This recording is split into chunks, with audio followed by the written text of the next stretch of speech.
It's Ken Harbaugh with the MeidasTouch Network. Last week, there were multiple town halls in deep red congressional districts in my corner of Ohio.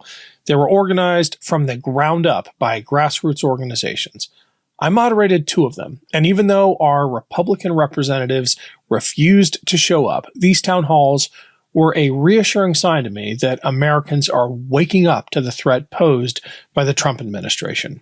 Every one of these events was a packed house. At one point, I was actually asked to stop promoting one of them because they were already expecting an overflow crowd. And the stories we heard from constituent after constituent, the so-called paid agitators, if you believe the Republicans' lies, these constituent testimonies about cuts to the VA, Social Security offices being closed, story after story about the damage being done by the Trump administration, these are the stories that will break through, that will undo Trump's grip on so much of America. I talked to Congressman Adam Smith about this. He's the senior Democrat on the House Armed Services Committee and recently held his own town hall. Here's our conversation. Welcome to the Ken Harbaugh Show. My guest today is Congressman Adam Smith, who represents Washington's 9th Congressional District and is the senior Democrat on the House Armed Services Committee. Congressman, welcome to the show. Well, thanks for having me on. I appreciate the chance. I moderated two town halls last week in red districts, which our Republican representatives, of course, declined to attend. And a lot of attention has been paid to the fact that Republicans are terrified of their constituents. But there is also a feeling among rank and file Democrats that our leadership does not share our outrage at what the Trump administration is doing. And if they do, that outrage is certainly not being effectively demonstrated. You and your colleagues just came back from a recess. What are you hearing from your constituents about the need to stand up to Donald Trump? Let's come to the thing. We need to do more and we need to be louder about it. I think there's no question. I do think there's a lot of us who are doing that. I'm doing teletown halls at least a week with my constituents making that point. I've been in a whole bunch of different forums basically making the point.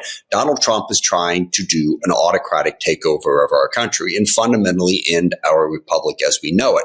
We need to make that point, and we need to make that point aggressively. That needs to be part of our message. And I don't think we should stop just because there are some people who don't agree with us. We should try to persuade them of that fact. Can't be all, though. We also have to show people, okay, as sad as it is, if you don't care about the end of our democracy thing, here's what Donald Trump is doing to your financial future. Here's how, unemployment claims are up. Inflation is up. The stock market is down. He is doing great damage to our economic strength as a country and to people's individual livelihoods. We've got to make it real for people. Third thing we have to do is present a reasonable alternative to the American people to understand that, they didn't think the Democratic Party was a reasonable alternative. We haven't done enough for the working class. We haven't addressed the economic issues. The country did not like our immigration policy. They are concerned about crime and drug abuse and homelessness in places like California and my state, Washington. Got to do all three.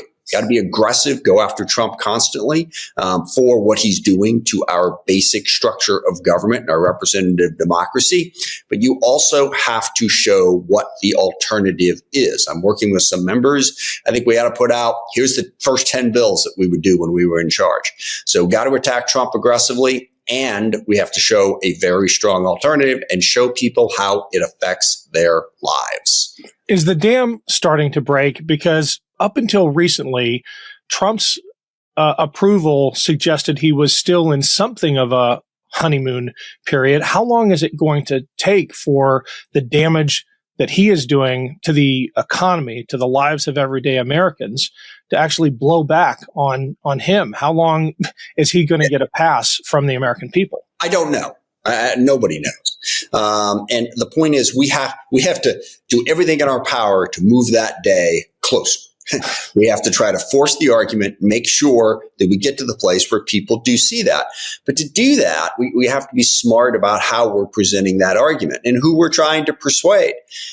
I forget who I was talking to. Someone was making this basic argument to me on my teletown hall. As a matter of fact, someone said, we got to go into those red states and we got to explain to those people that they're voting against their own interests. It's like, no, if you do that, you're basically saying, hey, you're stupid. I'm going to explain to you what you should be doing. We have to listen to people, understand where they're coming from, make arguments about policies that matter to them, and address issues that matter to them. So we've got to refine our message to show that it appeals to people, not come in and say to people, you're voting against your interests. Let me explain to you what you ought to care about. We have to have a more inclusive message. I was listening a little bit to some of what AOC's speeches. And I think there was some really good stuff in there. She was trying to address Republican issues and get after that. That's the type. We can't just show up and yell at people and say, you're supporting a fascist, you're supporting an idiot. How could you possibly do this? You have to be with us. I feel that. Don't get me wrong in some instances, but people have legitimate concerns we need to address that go beyond that.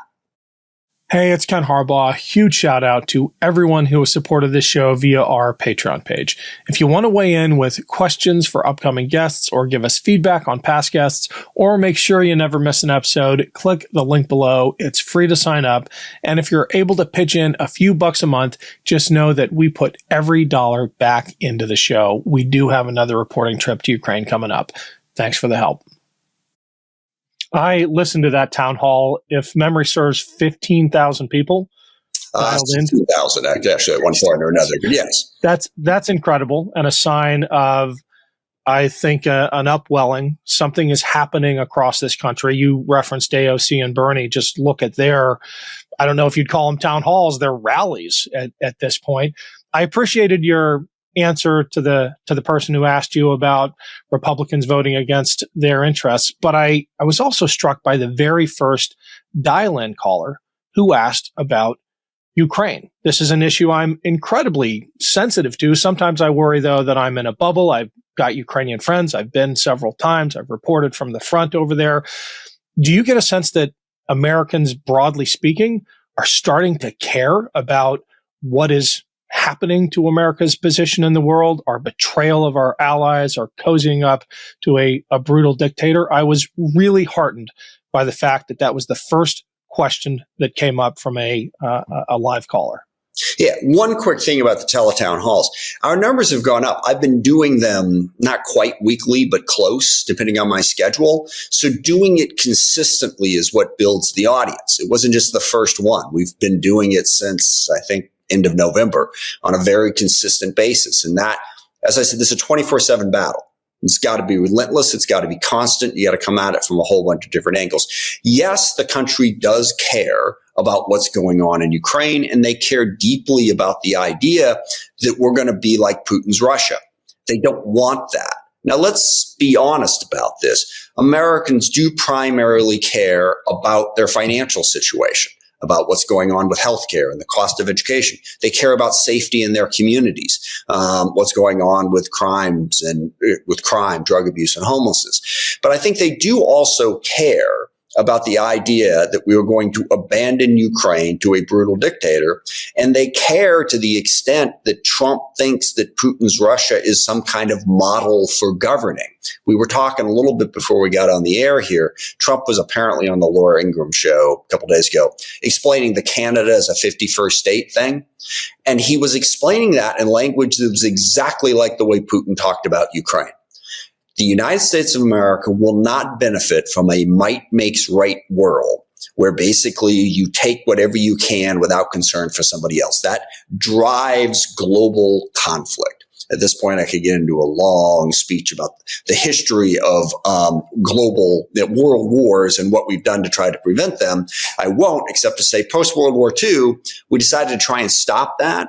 We didn't do a perfect job of it, I'll grant you, but we built institutions based on resolving differences peacefully. This is yet another thing that Trump is trying to detonate, to get us back to a world where you take whatever you can as aggressively as you can. That is the world that led to World War I and World War II, where we damn near extinguished the planet. And keep in mind, we didn't have nuclear weapons back then, except at the very, very end of the conflict. What Trump is doing is incredibly dangerous. And yes, I think people recognize that. And there also is a feeling as Americans that what Ukraine is going through, what Putin and Russia have done, is something that we should try and help them stop. Do you think Donald Trump fundamentally misunderstands America and the American people. He's gotten a ton of credit for appreciating aspects of America that previous politicians did not. But when it comes to expansionism, when it comes to this might makes right approach to foreign policy, I think he might fundamentally misunderstand what Americans think of themselves. And the very idea that he is describing, at least implicitly, Canada as America's Ukraine, it seems to me like a miscalculation.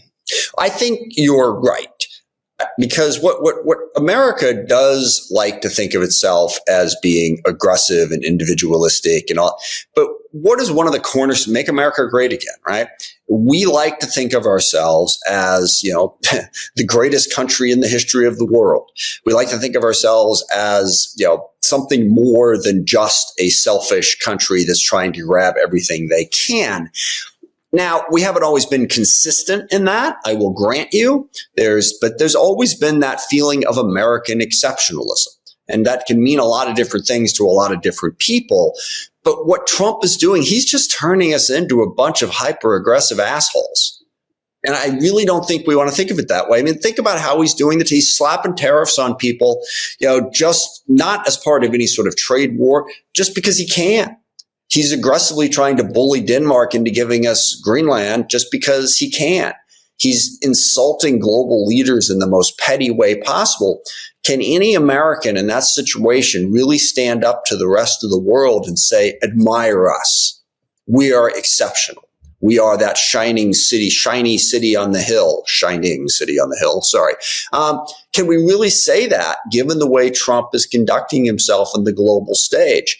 I do think the initial instinct for American people is, how is this going to impact my financial life? And justifiably so, something we haven't talked about yet, but is the cornerstone, I think, of our problem, the concentration of wealth in this country. The fact that so many people are struggling day in and day out to pay their bills, to pay for housing, to pay for education, to pay for healthcare. That concentration of wealth has been a major, major problem. Trump has spoken to that grievance, even while he's advanced policies that push us in the opposite direction, even while he's surrounded himself with billionaires and oligarchs. We as Democrats, however, have to speak to that economic insecurity. And certainly, I mean, that's the first thing on most Americans' minds. But we also like to think of ourselves as a country that should be respected because not just of how great we are, but how good we are. And I guess I could search for some evidence that Trump cares one tiny little bit about the U.S. being respected and being a good country, but I haven't found it. Yes, if we are smart about it, we can use that against Trump, given the way he is acting. Last question. You've articulated a two-pronged strategy for going after the outrages being committed by the Trump administration. First, we need to message aggressively and offer an alternative vision. And two, we need to pursue legal remedies, lawsuits, temporary restraining orders.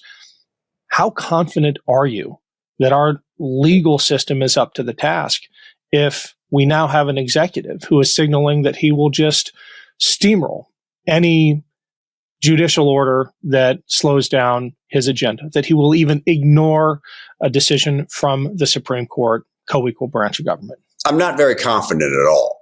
In fact, the first strategy has to influence the second.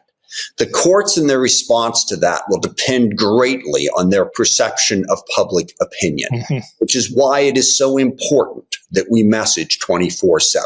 People say that the divide in the Democratic Party right now is, should we be aggressive? Should we, I disagree with James Carville.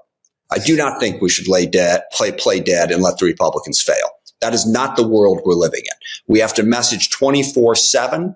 We have to do it on every conceivable platform and every conceivable place. I'm doing town hall meetings. I'm doing podcasts. Doing podcasts. I'm doing my own little videos that I put out on social media.